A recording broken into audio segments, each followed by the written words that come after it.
I guess I'll just go ahead and get started with introductions.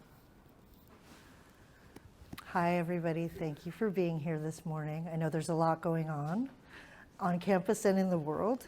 I'm Karen Tongson. I'm the director of the Consortium for Gender, Sexuality, Race, and Public Culture. And I have the distinct pleasure today of introducing our consortium scholar in residence, Dr. Clara Bradbury-Rance. For those of you who don't know what the consortium does, part of our task is to translate our work to the public sphere and to find new media and forums to share our research to broader audiences, not just here at USC, but obviously off campus, whoever is watching us from our live feed, et cetera. And if you're interested in more consortium events, feel free to look us up. We're at dornsife.consortium.edu, I believe, or dornsife.edu/consortium. You can also just Google Gender and Sexuality Studies Consortium at USC. And our scholar in residence, what they do here at USC for the week is they deliver a public presentation conversation, which will be happening today, as well as a graduate workshop in part of the week, and take meetings and get to know the USC campus community and the kind of greater Los Angeles creative community as well. It is my pleasure to introduce this spring semester's public scholar in residence, Clara Bradbury-Rance, who is a senior lecturer in gender and sexuality studies in the Department of Liberal Arts at King's College London. She's the author of Lesbian Cinema After Queer Theory, which was published by Edinburgh University Press and translated into Spanish by Osifragos, both in 2019. Clara has published widely on feminist and queer film and media studies, including essays on feminist citational practice, Netflix, and queer taste, cinephilia, queer adolescence, adaptation, post-feminism, the lesbian sex scene, and the work of filmmakers such as Dee Reese, Lisa Sholodenko, and Celine Sciamma. Her academic writings appeared in the journals Camera Obscura, French Screen Studies, Feminist Media Studies, MAI, Feminism and Visual Culture, Feminist Pedagogy, Feminist Theory, lots of feminist scholarship you see, New Review of Film and Television Studies, and Film Quarterly. For the most recent special issue on lesbian trouble. And Clara also is a public intellectual writer. Her film reviews are published by Sight and Sound magazine regularly, and she collaborates with the queer feminist curatorial collective Club de Femmes as well. So she's currently working on 2 new book projects: a personal study of ambivalent masculinities in contemporary screen cultures, and a short volume for the BFI Classic series on Portrait of a Lady on Fire. So today we will hear about anxious masculinities, or as I like to say, the anxious lesbian. Have a good talk, Clara. Welcome. Thank you so much, Karen. I am an anxious lesbian sometimes, sometimes anxious, sometimes lesbian. So I'm going to get going. I'm going to speak for maybe 15, 20 minutes, and then we'll have a conversation. So, okay. Oh, no, that was a spoiler. The styles and desires of my childhood fantasy life were consistently plagiarized from the movies.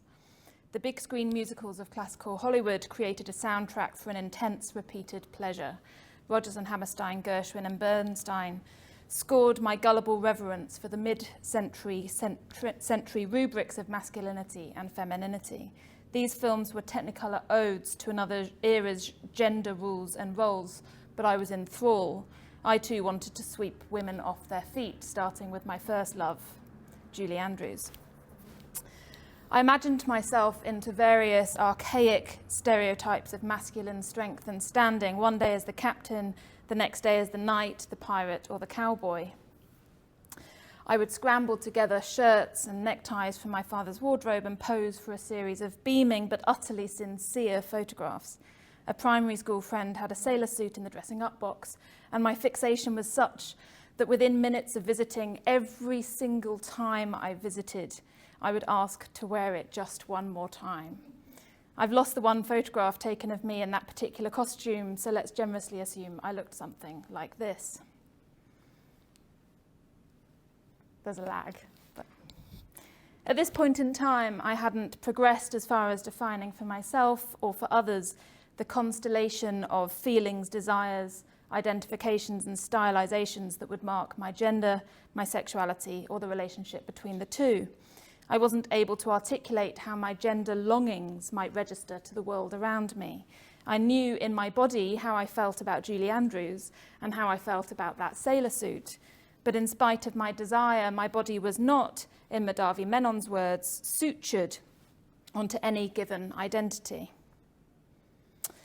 Then, in August 2002, in the brave summer hiatus between years 9 and 10, which is like the UK equivalent of grades 8 and 9 here, I got my first buzz cut.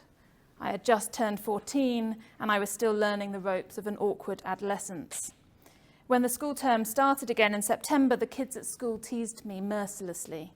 I don't remember having imagined or planned my new haircut as an explicit embrace of gender nonconformity, nor its attendant queer or trans connotations. But to my own bewilderment, the gay jokes increased. What an injustice. Another girl had got a similar haircut the year before to raise money for charity, and she had gotten away with it. I thought I would too. But her choice was evidently seen as a temporary and thus exceptional performance of otherness, allowing her to be overlooked by the teenage gaydar that functions so often as both a cause and corollary of homophobia. In short, she was straight, and I clearly was not. I learned in this moment the normative limits to the acceptability of both sexual and gender nonconformity. Other people's reading of my provisional masculinity was read as so coherent with my taken for granted femaleness and my desire for girls that my identity was suddenly readable on my body. I was told I was a lesbian. And the girls who imagined themselves to be the recipients of my unwanted desire became its paranoid arbiters. These were the final years of the self-censorship practices mandated by Thatcher's homophobic Section 28. In this comprehensive girls' school in a small conservative city in the southwest of England, queer knowledge was supposed to be out of mind, but it was never out of sight. If butch masculinity has long been a central tenet of lesbian-looking relations, both as an erotics and a practice of world-building, it is also the site where lesbianism must confront its relationality. Homophobia and butchphobia are co-constituted, I think, such that the internalization of one might sometimes function as a defense against the other. In this way, I was hurriedly trained into being a paranoid reader of my own gendered legibility. I would be punished if I exacerbated sexual nonconformity with gender nonconformity. I let my hair grow out, and I didn't cut it short for nearly another 15 years. So this kind of meandering attempt to venture into autobiographical terrain is new to me, but it is also central, anxiously central to a new project I'm working on, exploring lesbian and trans masculinity in contemporary film and TV. And so it's a part of an account of the category lesbian, my kind of ambiguous and, in the end, ambivalent relationship to which has, for the last 12 years at least, been both a personal and an intellectual one. And the awkwardly confessional summary of my own gendered history that I began with has come to seem to me like something of a metaphor for lesbian screen culture's anxious relationship to its gender. In 2011, I began to write my PhD dissertation on contemporary lesbian cinema, a project I later turned into my first book, Lesbian Cinema After Queer Theory. I managed to do both whilst almost entirely neglecting a word that now hovers insistently on my tongue and my skin. The word butch only appears twice in the body of the text, both times in quotations of others. As Jacqueline Rose writes, oppression and its effect, shame, can restrict the psychic repertoire, the available register of admissible feelings we have access to in the narratives we tell ourselves. I finished my PhD in 2016 and published my book in 2019. It wasn't until I had passed both of these milestones that I realised, after a decade of writing about lesbianism's ambiguous representability on the cinema screen, just how hard I had found it to write about gender. In a 2016 interview with Sarah Ahmed, Judith Butler, who insists that they don't reread their work, I'm not entirely sure I believe them, but they insist that they do not reread their work ever, reflects instead on what the oversights, on the oversights found by others, responding with a kind of ambivalent humility to a particular critique of gender trouble, Butler remarks, "I am not sure this is true, but the suggestion troubles me, so maybe it is." Ahmed in turn confesses that it is interesting that you don't reread your own work. I do, but in a kind of incessant, anxious way. I spend the whole time looking for errors, which of course I then find. In my book, Lesbian Cinema After Queer Theory, I contrived a critical indifference to particular imagined markers of gender as attached to the body, decentering the essentialisms of lesbian imaginaries. I found my theoretical voice writing about the shifting, perplexing aesthetics of desire and its frustrations.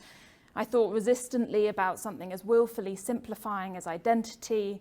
I revelled in what I saw as the expansiveness and the mobility of lesbian aesthetics. It turns out that I also, I think, disavowed some of the overt pleasures of style, of gendered calls to recognition, of gender identities that, in Esther Newton's words, make sense of my body's situation, or that simply ring true.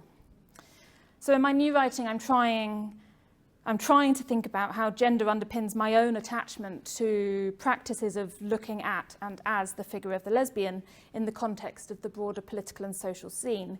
And in particular, I'm interested in the slippages of lesbian and trans masculinity and how those slippages give us the space for questions of pleasure, identification, and desire. And so to open that kind of conversation, I want to play a few clips from a short film from 2017 by the Black British trans queer director Campbell X.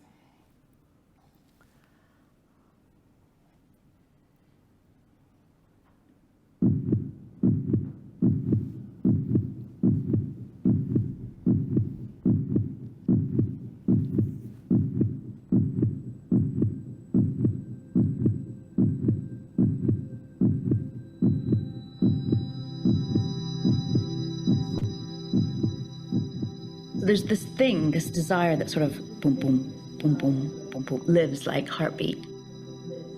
Quite hard to put my finger on because it literally is just a physical desire. It just turns me on.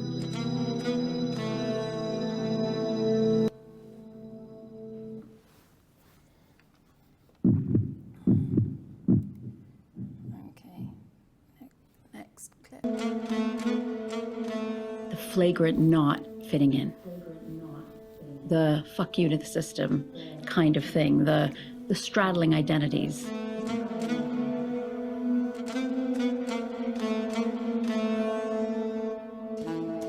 And there's something very brave, and I find that very sexy.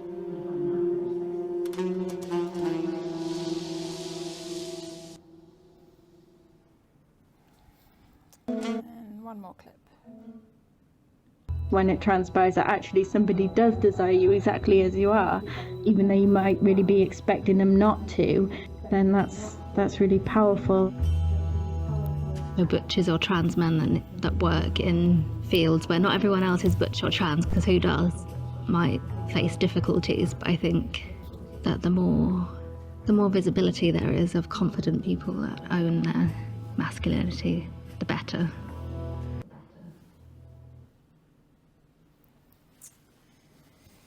Jean Kelly, Eat Your Heart Out.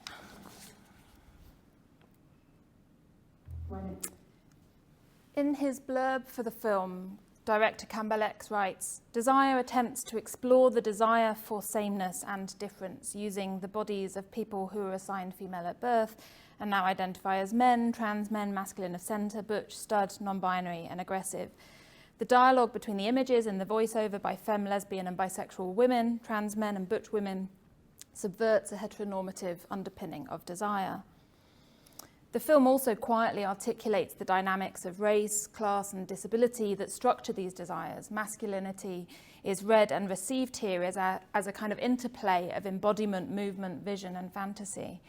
And specific identifications that might otherwise be read as fraught or ambivalent, such as the sailor or the cowboy, are momentarily given the space of pleasure and play.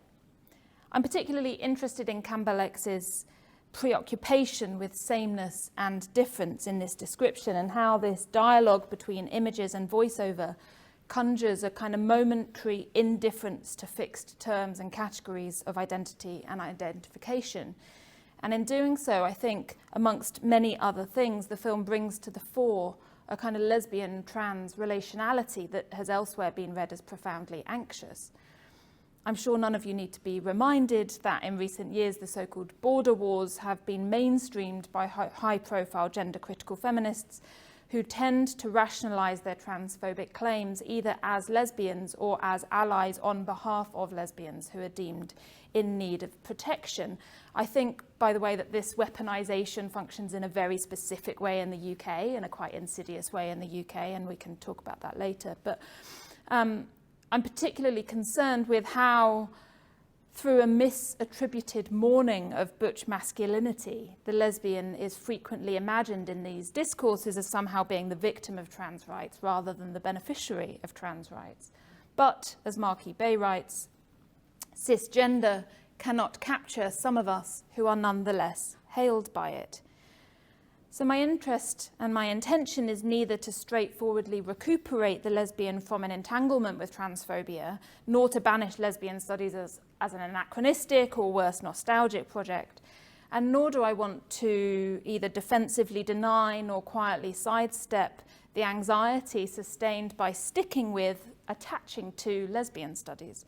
Rather, I'm interested in how masculinity shapes the terms through which we are disinvested in lesbian and in lesbian studies as an identity, as a body, as a project, as a positionality, or even as a method.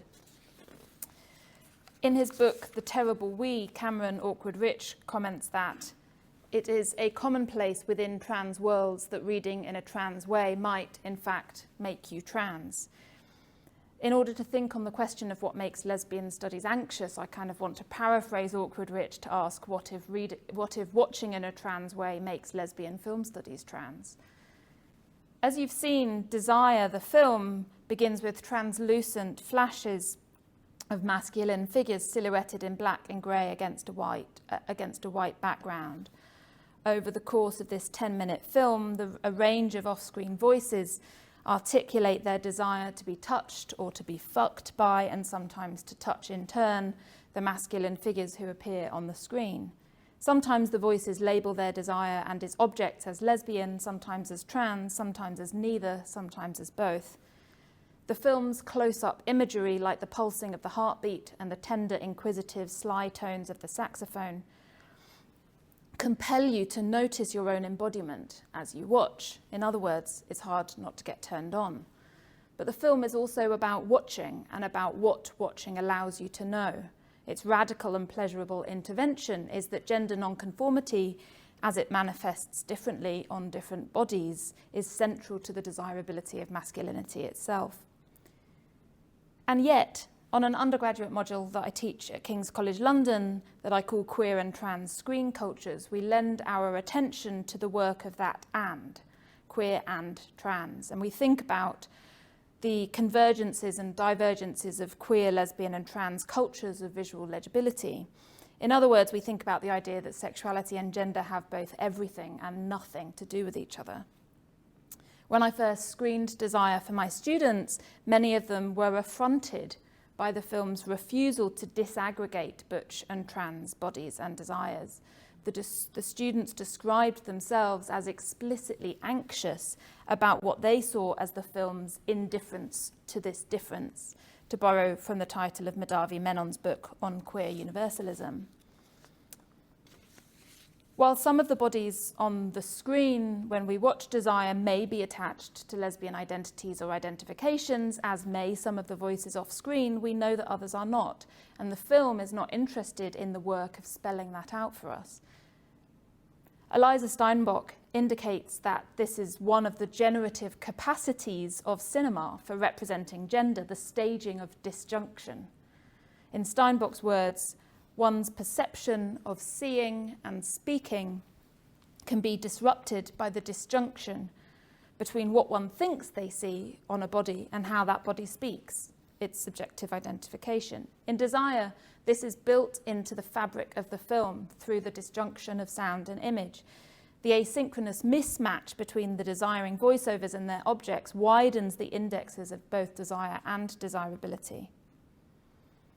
In the gender-critical imaginary, what Marid Sullivan calls anxieties about the durability of lesbian identity and the attendant anxieties about the durability of lesbian studies frame the lesbian through a linear temporality of loss, mourning, and eradication. Butch lesbians are imagined to become trans rather than already being trans. In Campbell X's film, the anxieties of durability are foreclosed. Without telling us which is which, Desire the film and Desire the affect make us read simultaneously in a trans way and in a lesbian way. Through a process of reading and rereading, I've tried here briefly to situate myself in the cycles of identification and desire that contravene embodied categories of knowing and interrogate the methodological habits that mitigate them. After all, we are all attached, I think, in one way or another to categories of gender and sexuality, even through their undoing. Sometimes unknowingly, our intellectual trajectories reveal that the unconscious underpinnings of those fraught and paradoxical attachments are both bewilderingly personal and starkly impersonal. But if we watch ourselves doing lesbian studies, we might see the parameters of the field transform before our eyes, and that might indeed be part of its pleasure. Thank you.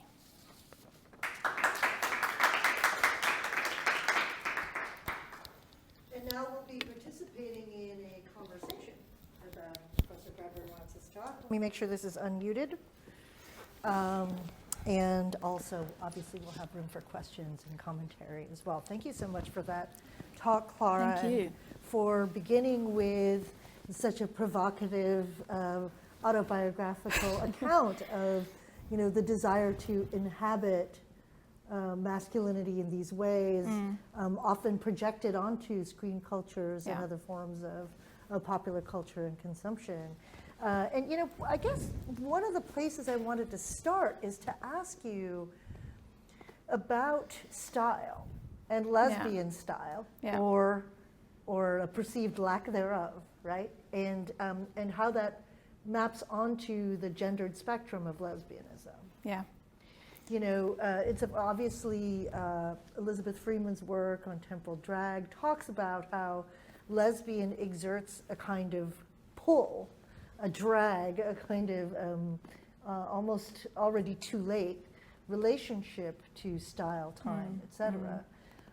But I do, now wonder, given so much contemporary popular discussion about sapphism, sapphics, like the kind of, I guess, the sort of reclamation of the term lesbian and not just queer or bi or what have you in recent times, I do think that there is something happening with this sort of re-enlivening of the term around questions of style and affect and presentation that maybe are separated by the kind of the masculine spectrum versus, I guess, the more andro or femme aspects. Yeah. I know that that's a meandering and long question. I love a meandering and I'm a long just like, question. I just do want to open up that discussion about lesbian style and what draws you to it. Yeah, no, I mean, I think it's vital. I mean, in the kind of the sort of autobiography of sadness, in a way that I began with, it was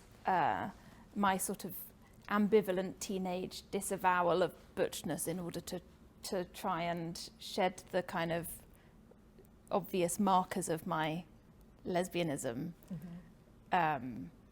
Was about seeing style as femininity, and as something that I was always failing at.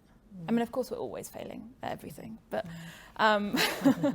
but that I was, as a child watching classical Hollywood cinema, it was all about the style. It was all about the suits, and about these little drawings of the waistcoats that I would wear, or the way that I would put together a suit and a tie, all of that. But somehow, for me, that was a kind of attachment to style that was only ever possible through a kind of cinematic identification. It was never something that I could read in the world around me, and I certainly didn't read it in the world around me in a very, very conservative, very small city that I lived in at the time.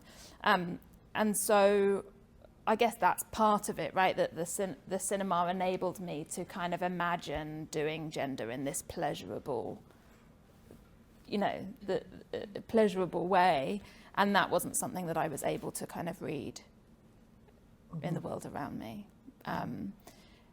But I think you're absolutely right that this idea that, like, I guess it's a taboo that we're always playing with, right? Is on the one hand saying, stop defining us through stereotypes. This is something I'm thinking about more broadly. Stop defining us through stereotypes, but stereotypes are really pleasurable sometimes, right? So that whole question of like gaydar and whether you can read somebody's sexuality through their gendered presentation is both at once seemingly controversial, because we're not supposed to be so essentialist in our readings of people's gender and clothing and costume, and at the same time intensely pleasurable and somewhat inevitable. And I think that we're still kind of playing with that. And that's where, though, I guess the space of the toggle between lesbian and trans as opposed to their opposition, or as opposed to thinking of them as a kind of temporal movement from lesbian to trans or what have you. Being able to experience them in simultaneity is something that, I guess that's the point of anxiety. That's the point where anxiety is activated, or is it, I do wonder how it's possible to do that. I mean, I think that many of us do that all the time now, right? Of course. It's just sort of don't understand the terms as opposed, or what have you. Maybe if you illuminate more about, you say, like, what in particular about the turfy British context that, that certainly has bled its way over here. That insists on that hard separation. Often for, as you said, the service of lesbian protection or safety, right, or what have you. So I think there's a few things there, and one of them is about representation, and this is something I wrote in the Film Quarterly essay, in a new dossier on lesbian trouble, which, by the way, also has a fabulous essay about the ultimatum queer love by Karen Tongson. So you should read both in tandem. Look at the whole dossier. Look at the whole dossier. But that I think that there's something happening in film and TV at the moment, which on the one hand we see, and I've talked about this in relation to something like Booksmart, where the audience is kind of tricked into thinking that a particular character is obviously a dyke, because just look at her. And then we discover, spoiler, actually she's not, because we're like over those stereotypes now. So she can look like a dyke and not be, and that's, ta-da, like that's the trick. That's the progress trick. And I think that that's happening on the one hand, which is like, we're over these stereotypes of pathological butch masculinity, lesbians can be feminine now, isn't that great? And like, I love feminine lesbians, so, great. But that there's a kind of disavowal there of butchness, I think, and a kind of shedding of butchness as, as Halberstam would say, as anachronistic. But I also think there's something else happening at the same time in other texts, which is like a insistent return to gaydar, which is about saying butch masculinity is a signifier of lesbianism, and lesbianism only, not of trans masculinity, right? And that I also think, and I think both of those positions are anxious, and I think they're happening at the same time. And I guess what I'm trying to do is to think about what that means that they're happening at the same time. But in terms of the UK context, why I think this is, and obviously, as you say, it's kind of bleeding in here, and the relationship between the US and the UK is always so, well, it's overdetermined in the UK. I think it's less determined this side. But that, you take figures like J.K. Rowling, every other transphobic tweet is written on behalf of her lesbian friends. So the lesbian is, and particularly the butch lesbian, but the lesbian in general, is consistently cited as the figure in need of our support as women, right? Put all of that in quotation marks, of course. And what that means for me, for instance, having written a book with lesbian in the title, and for lots of like talks in the academic space, and this is so toxic in UK academia, is that there is a need to say upfront, I'm thinking with lesbian as a term, as an identity category, and let me say upfront that the kind of transphobic weaponization of lesbian studies is absolutely not something I'm on board with, but that becomes a kind of institutional necessity, right? There are definitely spaces and contexts where saying lesbian is to articulate TERF already, right? Yeah. As a kind of framework, framing. Yeah, exactly. I saw a little hand pop up from Atia. It's probably too early to ask. No.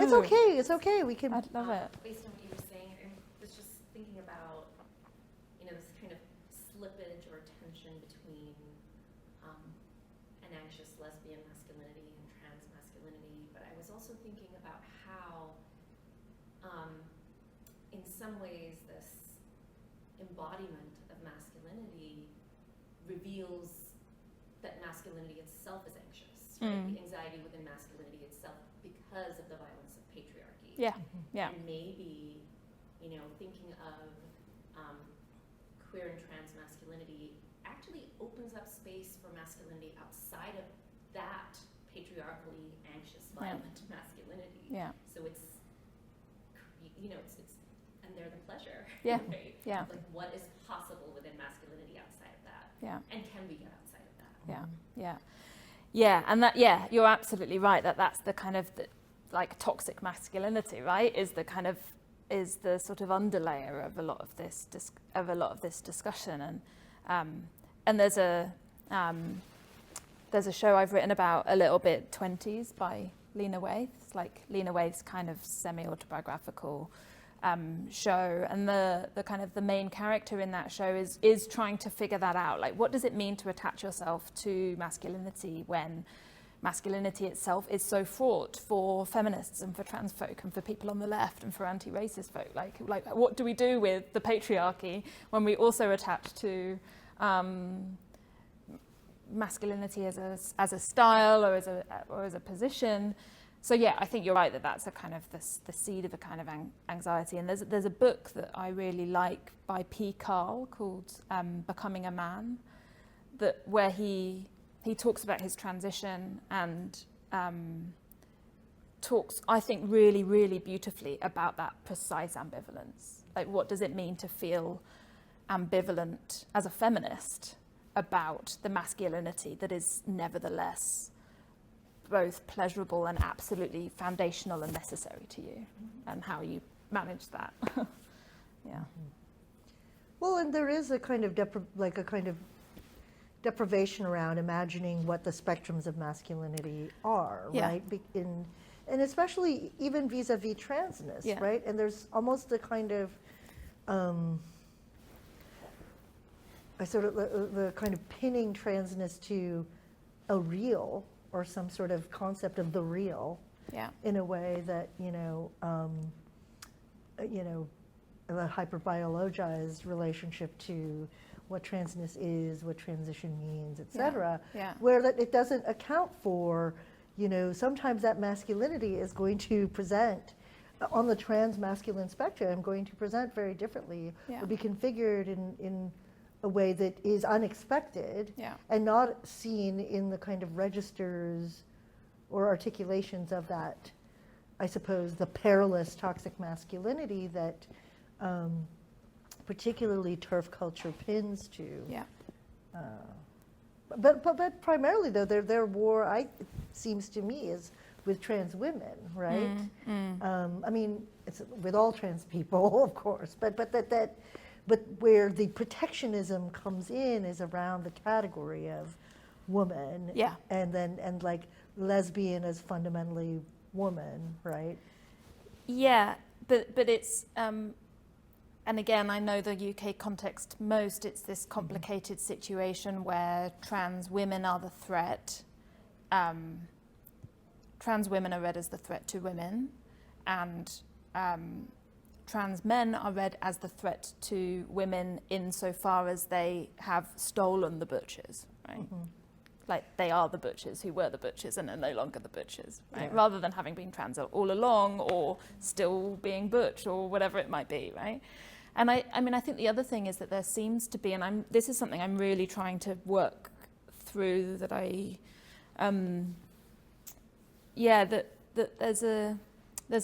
there seems to be an essentializing of either, I said in my talk, like gender and sexuality to me, I think have both everything and nothing to do with each other. And that's why it's so complicated and fun to figure them out together. But that you either essentialize one and then see the other as secondary, or you essentialize the other and see. So, either your body is read as, your body and your identity is read as trans, and then your sexuality is about figuring out how you live in the world as a sexual person, or your body and your identity is read as queer, and then your gender nonconformity is all about figuring out your place in the world as a queer person, rather than as seeing them as co-constitutive or as functioning in tandem or as overlapping or as a kind of seesaw sometimes, And so when I think back to my kind of childhood desires for masculinity, there's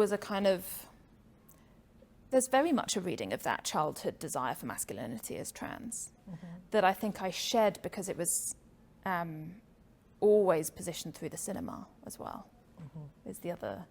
And I'm rambling now, but the other thing I wanted to say was that in relation to toxicity is that actually, of course, the films that I was watching were these toxic male masculine figures of heroism and of usually white heroism, and that there was this, the kind of the star of the classical Hollywood musical as whether Captain Von Trapp or whoever else it may be.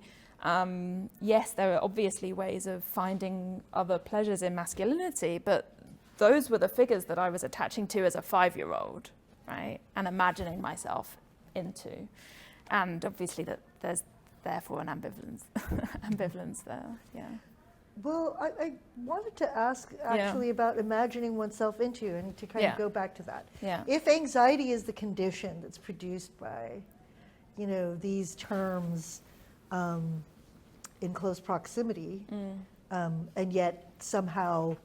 The terms lesbian and trans. Yes, exactly. In close proximity, and yet somehow opposed or separated or in various ways positioned contra each other. What assuages that anxiety, right? Or what are the ways of assuaging that anxiety? And is it rooted through pleasure, the pleasure of mediation, the pleasure of like screen culture, et cetera, or what have you? Is it, what can mitigate it, or where can both, figures or identifications turn for that? Out of curiosity. That's a good question. I mean, I know that you're working your way through the anxiety still. But I'm still anxious. Yeah. You're still anxious, but. I guess I feel like, for me, film and TV has always been, being a spectator has always been the space for me of testing out and fantasizing. Of course, we can talk all day about cinema and fantasy, but. And I guess, I also think things have changed, like the kind of the version of my adolescence in the early 2000s in a conservative city where my kind of my kind of queer masculine imaginary was confined to film and imagination. That feels kind of less so now, you know, for a lot of my students, for instance, which is why the example of my students saying, and they use this word anxious, my students saying that they felt anxious about this slippage was really interesting to me, because in other ways, it seems to me that they are so much more comfortable than I was 20 years ago with moving in and out of lesbian, trans, non-binary identifications, and or sometimes into and not out of, but they're you know, they're kind of otherwise they seem able to hold those. And I when I started teaching that course this year, I wondered, I've taught it for a few years, but I always wonder what their relationship to the word lesbian will be, whether they'll be like, oh, Clara, no one talks about lesbians anymore. And that's really far from the truth, right? A lot of them are very attached to this word lesbian, but the anxiety, I think, is in saying I'm attached to the word lesbian, but only if I make it clear that that is a distinct term that doesn't co-opt masculinity for sexuality rather than for gender, for transness. And that's you asked for a question of hope, and I'm not giving you any hope. No, I mean, I'm not, you know, you can't force hope where there isn't any, or where there is, you can't ameliorate where there aren't necessarily, you know, like when the process is still taking place, right? Yeah.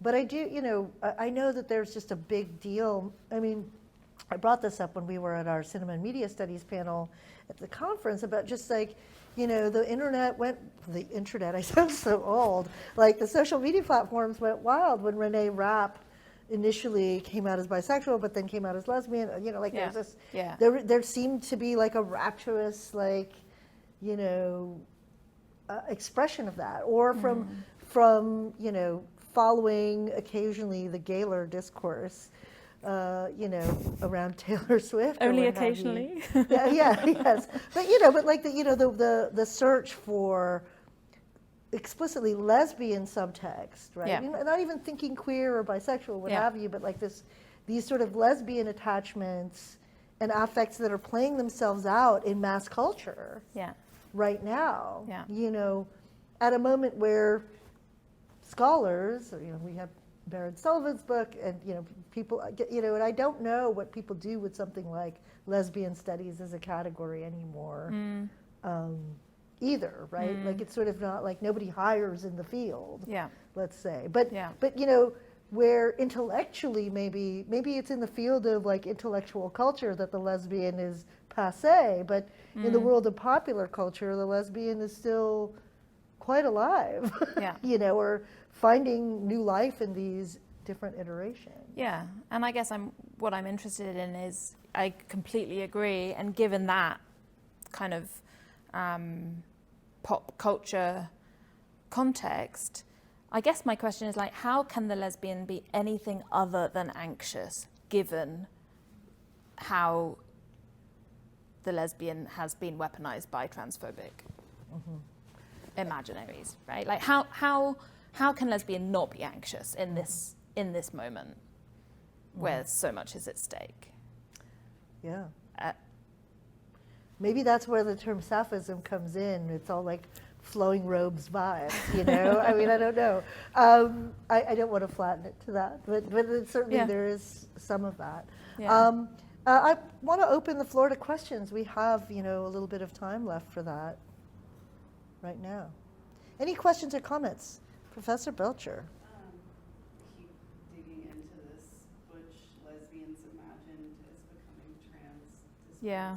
I wonder to what extent you think that if we can't wrap our heads around this idea that butch lesbians have always been or have occupied that category of being trans, because there's some perceived like discomfort inherent to transness, and transition is seen as an alleviation of dysphoria or whatever it is. Because I even see in that short clip that you showed from Desire, this idea that I think is oftentimes projected onto butchness of extreme comfort in the face of Yeah. society would do to say that you're wrong, like, right, like you're brave, you're desirable, you're all of these things, and transness is seen as like seeking out alleviation of discomfort. Yeah. I don't know. How do you think that fits? Yeah, no, I think that's a really, really good point. And I guess that also, but that insists on that linear progression from discomfort to comfort, right? Which is, of course, as we all know, is a myth, whether you identify as trans or not. And that moving in and out of dysphoria is also an experience that I think most butches, whether they identify as trans or not, go through, right? And that might be necessarily attended to with bravery, and in this case with pleasure. Like, I mean, I actually, when I first saw this film a few years ago, I was both completely drawn to it, and it felt like such an unattainable fantasy of a kind of ardent and unambivalent pleasure in queer and trans masculinity. And what I'm trying to do is sit with just the pleasure of it. But I think, yeah, and that the kind of, I think Marky Bay's writing about the kind of category of cisgender is really useful for thinking about how it is, I think, politically necessary in lots of spaces to reveal privilege, right? But it is also kind of flattens out the experiences of discomfort and of dysphoria that are felt by people often who are read as cis, or who even identify as cis sometimes or not. And I think that the so-called bathroom question is a really important one that kind of comes up a lot in the UK, where the public bathroom is the space of risk for women that is being, the perceived space of risk for women that is being violently entered by trans women, right? Mm-hmm. And then what do we do with the fact that, like, I never feel safe in a women's bathroom? Like, the women's bathroom is the worst place to be. Yes. And I will do almost anything to avoid it. Yeah. So, yeah. Well, it's going with the buddy system is always important, and Exactly. everybody's like has to be confounded by that. But Yeah.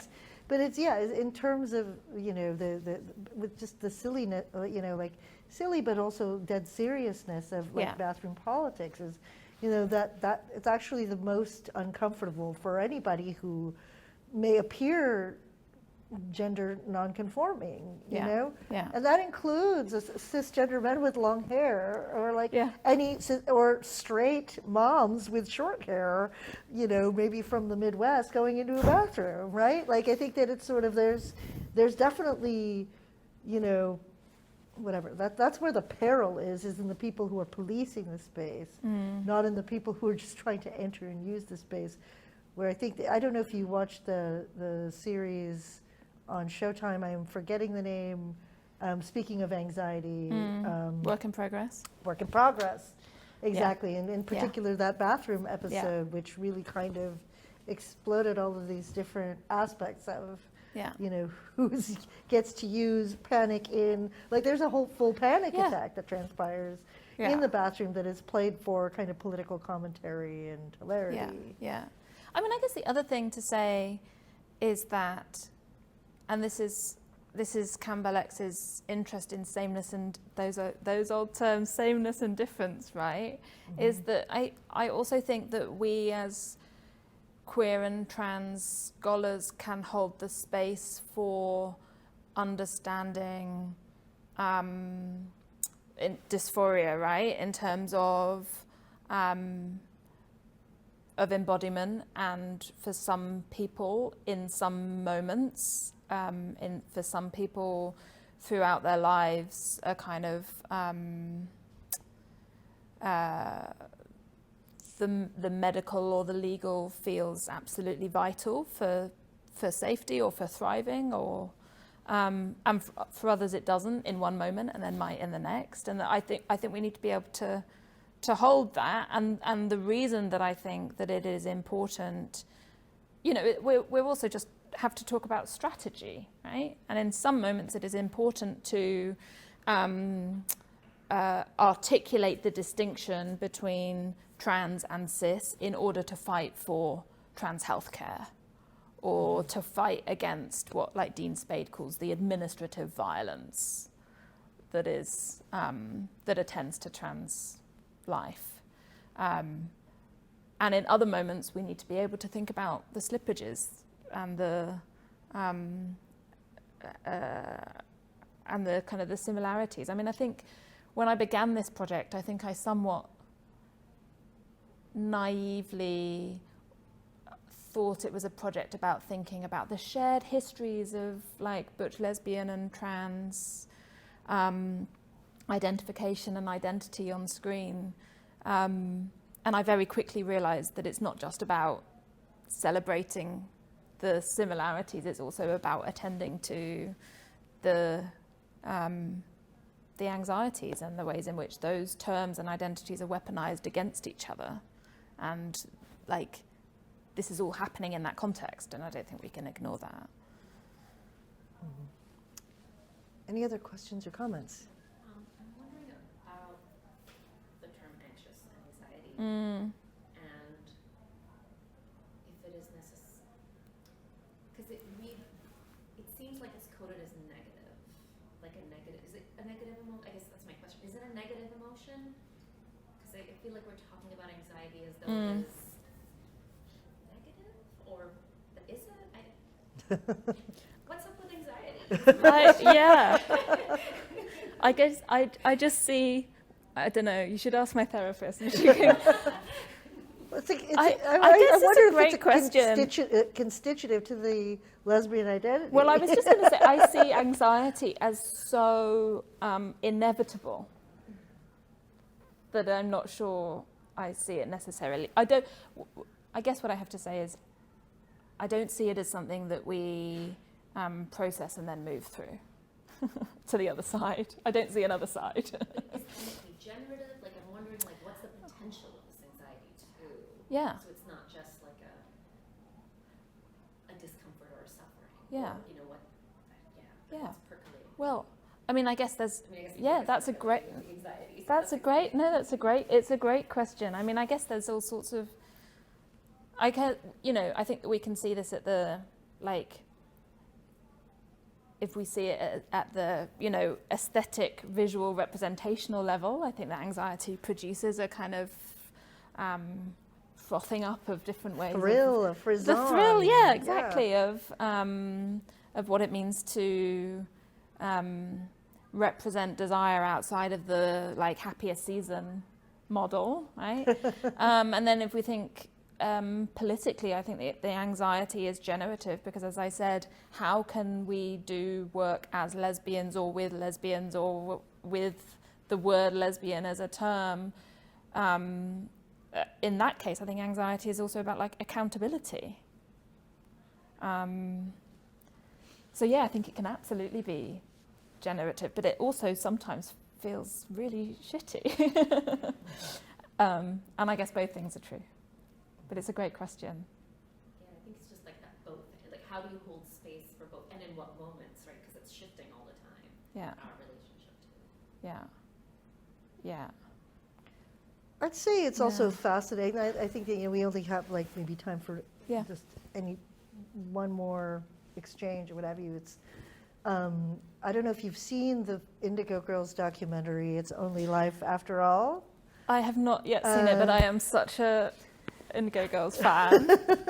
And going to one of their gigs last summer and singing along was a true moment of lesbian bliss. And there's a way in which they have been ciphers for, like, all sorts of projection around what lesbianism is, means, sounds like, looks like, what have you. Yeah, lesbian drag, and one of the telling things about it is that when Amy Ray talks about her relationship to her own masculinity and her embodiment and what have you, and she does say, she's like, maybe if I had a language for it, when she's in her mid 60s or thereabouts, or early early 60s, I think.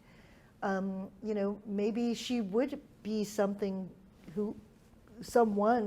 who would be trans or trans-identified or what have you at various points, or if like, you know, if she had had that language for it. And then at this point, you know, because like what stops anyone, right? Because you could assume these labels or transitions at any point in life, but it's fascinating that what Amy Ray says, and this to me seems like a kind of expression or articulation of maybe where these terms and inhabiting these identities comes together. She's like, you know, I've fought so hard to be in the body that I'm in, is what she said, in a way that's sort of like, and to just kind of deal with, you know, whatever.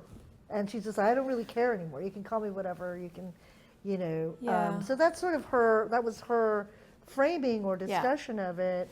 And, you know, I think that it was not a rejection of trans. It was sort of just like a kind of an exhaustion of the process of her own process through these many years. And sort of, she could see one version of herself in one way and, you know, another version of herself that just sort of has happened to be around materially for a while. So.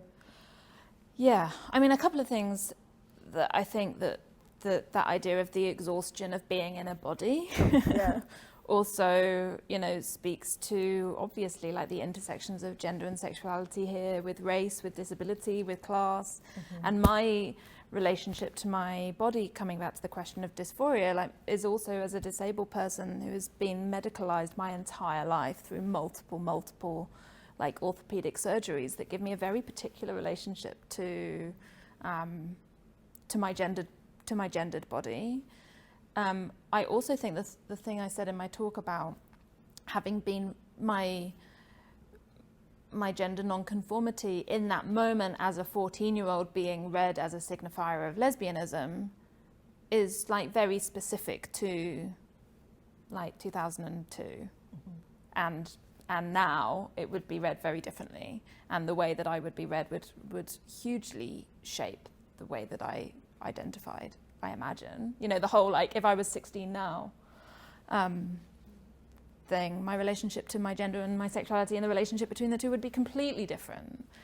So, but then I also think that there is a kind of, what do we do with that continued attachment to lesbian, including like the kind of lesbian cultural pleasures of being an Indigo Girls fan, for instance. That wasn't really an answer to your question. It's only life after all. And on those notes, we will conclude today's program. Please thank Dr. Clara Bradbury-Rance for coming and joining us from all the way over in the UK. Thank you. Thanks for having me. And just a reminder, there will be a graduate workshop on Thursday, same time, 11 a.m. in this room. And be relatively informal. You don't have to do any advanced read. I mean, there are links to some readings if you're interested. But I linked to the Film Quarterly essay, which is about like this, and specifically related to like what I think is happening in film and TV right now. But that's optional. So more on film and TV on Thursday in a workshop setting. And also this video, this discussion and this video, if you wish to use it for various pedagogical reasons or what have you, will be archived at the consortium website and on the GSS YouTube channel. So thank you all. And thank you, Karen.